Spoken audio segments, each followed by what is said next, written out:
Cock-A-Doodle Dudley by Bill Peet.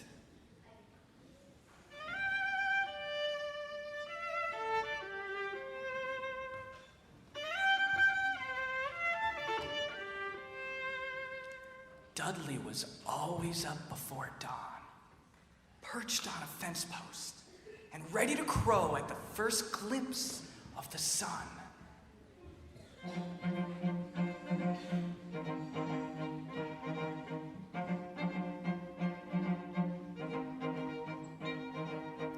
For such a scraggly-tailed runt of a rooster, he was a surprisingly powerful crower.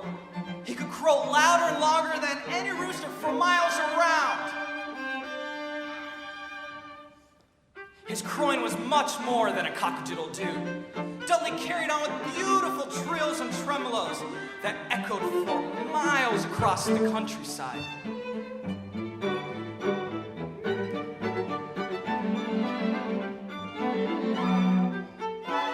Such a spirited, enthusiastic greeting delighted old Sol the sun, and he always rose above the horizon, beaming with pleasure, wearing a big, broad smile for Dudley, who was by far his favorite rooster.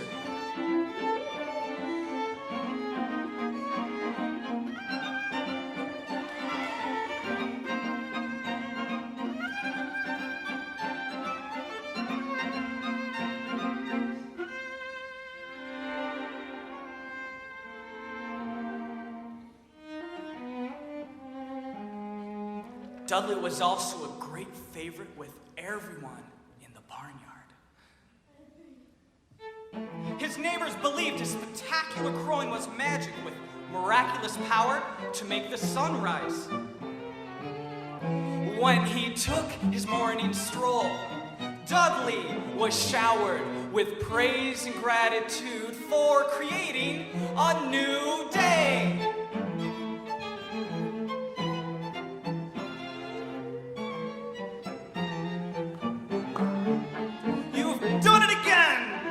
Said Trevor the turkey, nice crowing.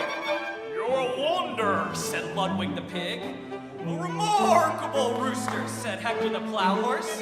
He's marvelous. Oh, Dudley's fabulous, cried all the hens. Dudley is adorable.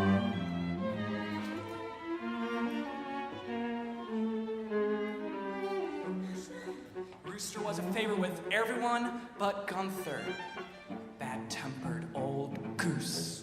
Now, Gunther was fiercely jealous and was always itching for a fight. Adorable Dudley, he scoffed. Cock-a-doodle Dudley, Dudley the Great. How about you and me having a showdown to see who's the greatest? You skinny little nothing of a rooster.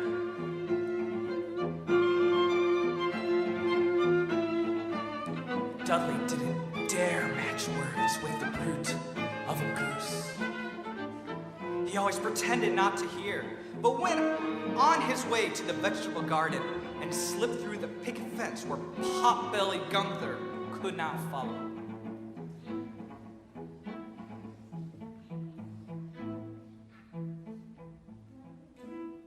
Out there, he could be alone and enjoy a breakfast of snails and caterpillars and talk to himself.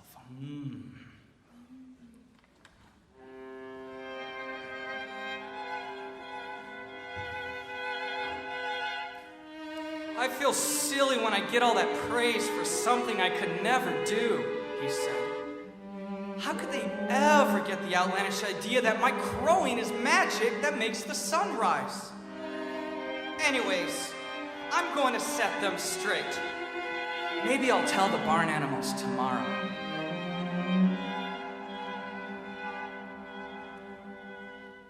Why wait till tomorrow? Someone said. Dudley looked frantically around until he spied the big goose with his neck stretched through the picket fence. The old bird had heard every word. I'm gonna tell them today, right now, Gunther said, and he went off waddling to the barnyard. I'm a ruined rooster, exclaimed Dudley. The goose will fix me good. I'll be an outcast. No one will ever speak to me again. But if I'm going to be ruined, I might as well have my say.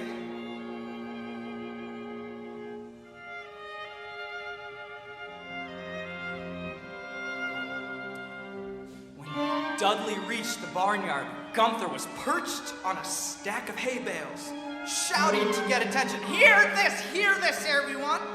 As soon as he had attracted a crowd, he lowered his voice. Friends, he said, there is something you must know. We have a phony rooster in our midst. A faker, a fraud. Oh, no, not Dudley, Trevor the turkey said. No. Yes, I mean Dudley, said the goose. His crowing has no more magic than a pig's oink. He has nothing to do with the sun's coming up. I heard him say so. Why should we believe you, said Hector the horse. You've always been jealous of Dudley. Then they all cut loose on the goose. With the air, everyone shouted at once, you're the phony one, you're an old windbag, a grouch, a grump, a pompous old nincompoop, a mean old Scrooge. Hold it, cried Dudley. Please, let me have a say.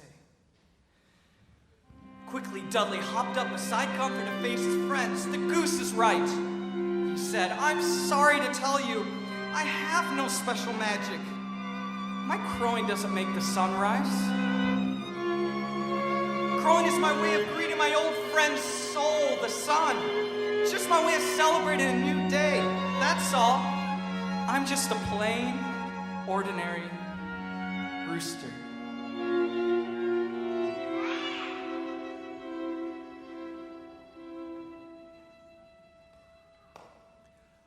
Finally, Hector spoke up. No need to be sorry, my friend. None of us can do anything special. We're ordinary too. I'm nothing but a plain, ordinary plowhouse, and I'm just an old porker, said Ludwig the pig. I've got fancy tail feathers, said Trevor the turkey. Otherwise, I'm just a plain, ordinary turkey. We're all ordinary, chorused the hens. Hooray for ordinary Dudley! He's terrifically ordinary! Hooray, hooray! Dudley's okay! Dudley was just as popular as ever. And old Gunther the goose was furious. I still say Dudley's a phony, he muttered, and I'll pick him to a frazzle the next chance and the first chance I get.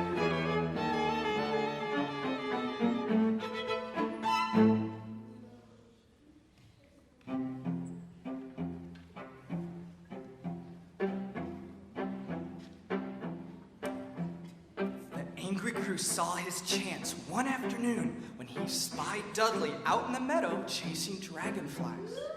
When he was sure no one was watching, Gunther slipped through the fence, then in a low crouch he went scooting through the tall weeds straight for the rooster. If Dudley hadn't caught sight of him at the last second, Gunther would have snatched him by the tail feathers. The rooster could have easily outrun the big goose if it hadn't been for the tall wire weeds which kept tripping him up. Gunther kept coming full speed, gaining with every step.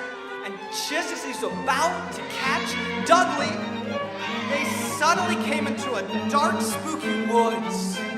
Gunther wasn't nearly brave enough to go into the spooky woods, but Dudley kept on running. He knew he would be in danger in the woods, but he would rather take the chance than be pecked to a frazzle by a brood of a goose. And Dudley was in danger. The instant he entered the woods, he nearly ran into a fox. Just as the fox pounced, the rooster straight up fluttered into the air, just high enough to land on a tree limb. He was beyond the reach of the fox, but he wasn't safe from the scary old owls who would be out hunting in the woods after dark. It was getting near sundown before Old Soul slipped below the horizon. The sun made the decision. If my favorite rooster doesn't crow in the morning, I'm not coming up. There'll be no day tomorrow.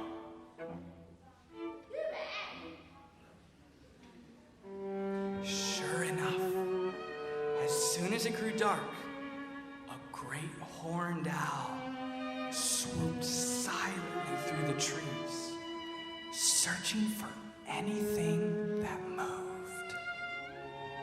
Dudley was grateful to be a skinny little runt of a rooster.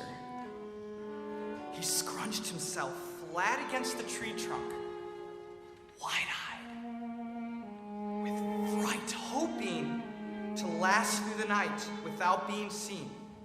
And it was a long night, since Dudley didn't dare do any crowing or make even the slightest sound.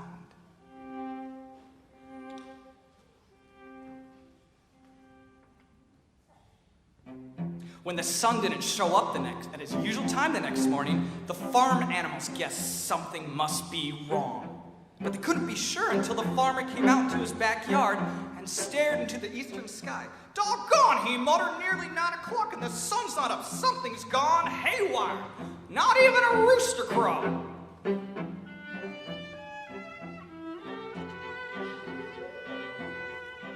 "Strange indeed," said Hector. "No rooster crow. Where's Dudley? Has anyone seen him? Gunther, didn't I hear you? Friend to heck, Dudley to Alfrazo." "Well, yes," stammered the goose, but I didn't. All I did was chase him just a little way. "Chase him to where?" said Hector. "Tell me before I kick the stuffing out of you." He ran into Warwick's woods," said Gunther, "yesterday afternoon." Hector nudged open the barnyard gate, and as he went galloping over the meadow, he shouted, "If I don't come back with the rooster, you better be gone, Gunther." When he approached the dense woods, the horse realized that he had no chance of finding Dudley unless Dudley was alive and could answer when Hector called his name.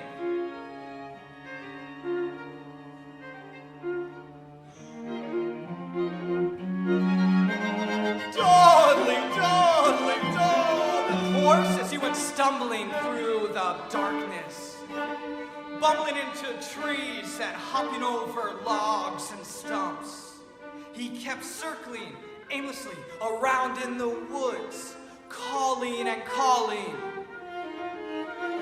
"Dudley, Dudley, Dudley!"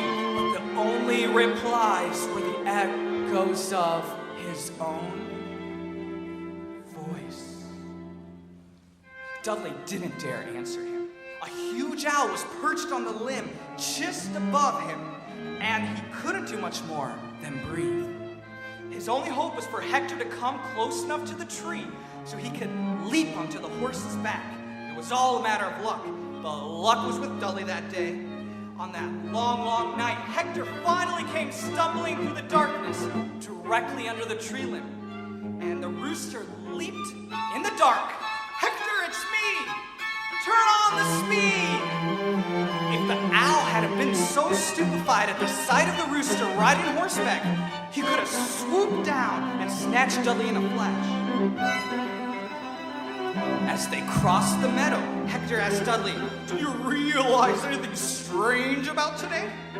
"Today?" exclaimed Dudley. "You mean tonight, don't you?"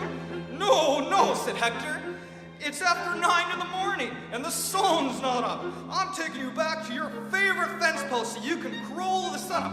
"But you know, the crowing is worthless," said Dudley. "No more magic than a pig's wink." "This is no time to quibble." When they reached the barnyard, the turkey, the pig, and all the chickens were overjoyed to see Dudley back in one piece. They burst into happy cheering. "Dudley! Dudley! Hooray for Cock-A-Doodle Dudley! Dudley the Great! Hooray! Hooray! Hooray!" Finally, Hector interrupted them. "Hold it. I hate to be a killjoy, but I believe Dudley has some crowing to do." "Very well," said Dudley, "but don't expect too much." Then, sit up straight, he took a deep, deep breath, stood on his tiptoes, and let go with a mighty crow. Cock-A-Doodle Dudley Dudley's magical crowing worked instantly. Up bounced the sun all the way to where it should be at 9:15, and with an enormous smile on his face, just for his favorite rooster. Of course, the spectacular sunrise called for more cheering and more praise for magical Dudley. As for Gunther the goose, he had been afraid that Hector would come back without the rooster, so he left in a hurry.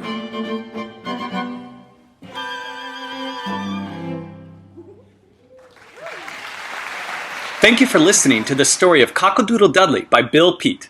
After I discovered this wonderful book, I composed music for string quintet, which includes 2 violins, 2 violas, and 1 cello. The piece was performed in front of a live audience with professional musicians at Ravinia's Staines Music Institute in Chicago, Illinois in 2004. I hope this inspires you to also compose music for your favorite stories.